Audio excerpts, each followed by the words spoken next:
Well, here's the latest on Jeurys Familia. New Jersey Advanced Media got a hold of the 911 tapes yesterday.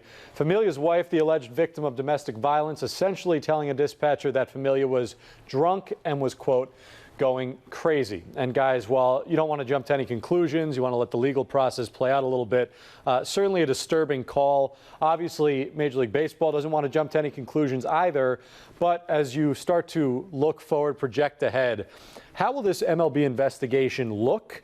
And what are the expectations in your mind for how it will resolve itself? Well, the MLB investigation is totally independent. And what Commissioner Rob Manfred has said is the league has the luxury of time on this. This whole thing came down in October, at the end of October. So for the Mets going forward, for Jeurys Familia going forward, they're going to let the legal process play out. And Major League Baseball is going to watch that. They're going to take notes. They're going to see what happens. And then once that is all complete, the league will decide independently if it wants to punish Jeurys Familia.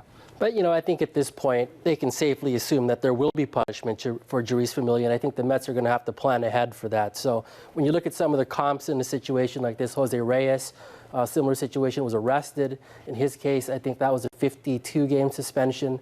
You know, if you go just by precedent, that's probably around the range that you could expect Familia to get, because the cases were similar in the fact that, you know, there were arrests made in both of those cases. Chapman was, I think, 30 games, but was not arrested in his incident. So, you know, something to keep in mind with this situation. Yeah, you look at that, it's potentially about a third of the season. So the Mets have to be thinking about, okay, how do you construct a bullpen now, knowing that Familia will be there at some point, but very likely not at the beginning of the season or for a significant portion. Yeah, well, obviously Addison Reed's going to be a huge part of this, and I think Sandy Alderson has already said he's going to close in Familia's absence, assuming it does come to that. The question is, where do the Mets go beyond that? I think the Mets have been pretty clear already that they're not going to pursue those big three closers out there with Mark Melancon, Kenley Jansen, and of course Aroldis Chapman. So with those guys off the table, they're looking at a mix of internal candidates and then of the Mets going out and signing maybe some of their own free agents, a Fernando Salas, a Jerry Blevins, and then going and just looking at more and more relievers of that ilk. I know from those of us who covered Sandy, a lot of it has been how much of these guys can we bring in, have them compete in camp, and see where the chips fall at the end of March. Yeah, I think that, you know, Sandy has a pretty solid track record with this. I think what's going to happen here is that the Mets are going to go ahead and get 10 guys on the board, and basically from that list, go through the offseason, like see who is affordable for them, and then jump on that guy. I don't see them jumping out early on anybody. You know, it just hasn't been their MO.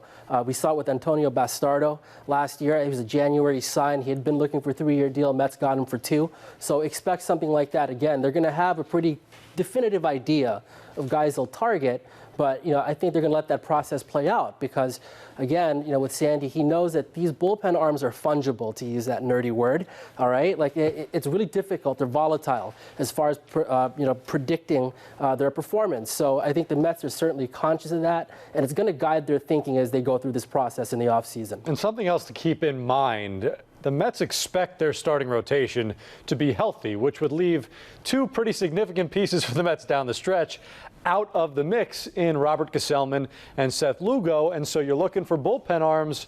You know, maybe these guys can factor into the back end of that bullpen as well. Yeah, absolutely. And if you talk about the names that Mark and I were just discussing in terms of bullpen options for the Mets, it's not a lot of sexiness out there. There's not a lot of big names if you're discarding those top 3 free agent closers right off the bat. Well, Robert Gsellman proved last year that he can be pretty sexy, right? He can kind of provide things that don't... He's got the hair. Well, I didn't mean in that sense, Steve. But look, he's got a live arm. He's got that great sink on the fastball, which you can see.